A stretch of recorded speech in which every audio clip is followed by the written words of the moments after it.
All right, Andy Broadaway here, and I'm here with. Mason Grow. So, Mason, we're here at this crypto event with NFTs. I accidentally bump into your business partner getting coffee. Right. We start chatting. I realize that I look down and we got a Bored Ape here.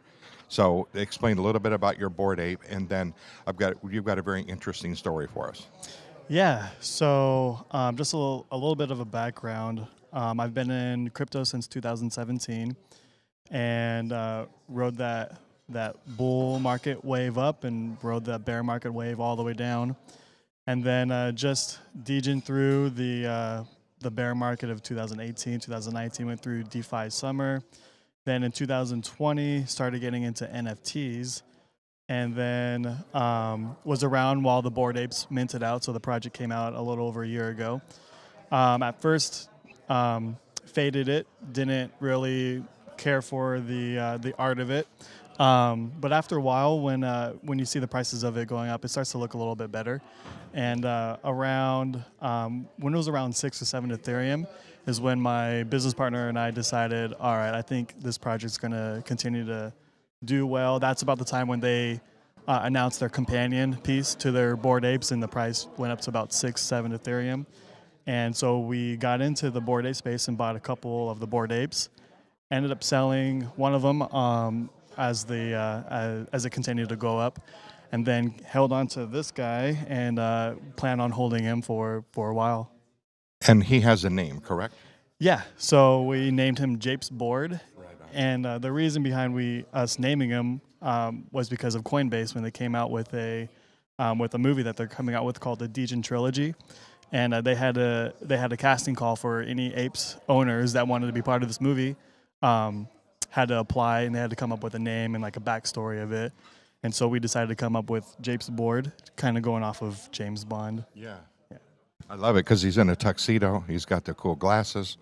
So you've got some licensing deals in the works. We talked off camera. We're not going to talk about those. But because you're owning the IP, tell us a little bit about that. How do you leverage those? Yeah, so what happened was during this application process, they said over 1,000, they had over 1,000 applicants, 1,000 apes applied to be in the show, or in this movie. It's a 3-series trilogy. And they went through the names and the descriptions that people came up with and selected 7 of those 1,000 applicants to be a part of this movie. And so of those 7, we ended up contracting with them and licensing our ape for them to use our ape in their movie. And they ended up paying us to use our ape. They ended up paying us $10,000 in ape coin. Right on. Yeah.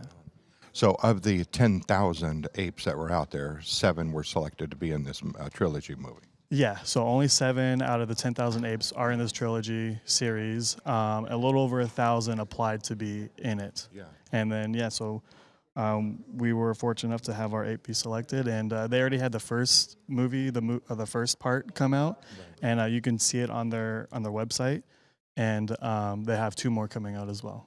So you were at NFT NYC a while back, and you said that you were like blown out of the way seeing your ape up on the boards. Tell us about that. Oh, it was crazy. So yeah, it's my first time in New York City, and first of all, I had a really good time. It was a great place, good atmosphere, a lot of great people. But at Radio City Music Hall, they had our ape and the other 6 apes plastered all over Radio City Music Hall, and you're like in this like iconic place, and right. It's like, wow, I can't believe like our ape is like all over this, Radio City Music Hall. And then like being at the premiere and seeing how many people were involved in making this movie just really hit you. And like, wow, there's a lot of different pieces and a lot of different people that make up this movie, and like there's a lot of work that went behind it, and I was very impressed with the team and impressed with just everyone that was there. Fantastic. So as we wrap this up, and this is going to be a part 2, we did a part 1 of this interview. We're going to do a part 2 with you and your business partner. How do we find out more information about you? Give us Twitter, all that sort of thing. Yeah, so I mainly use Twitter, and you can follow me. I have my Bored Ape as my profile pic at Grow Crypto. The O's are zeros, and a lot of what I do and a lot of what Japes Board is going to be on that Twitter page. Yeah, exactly. Thank you very much. Thank you. Appreciate it.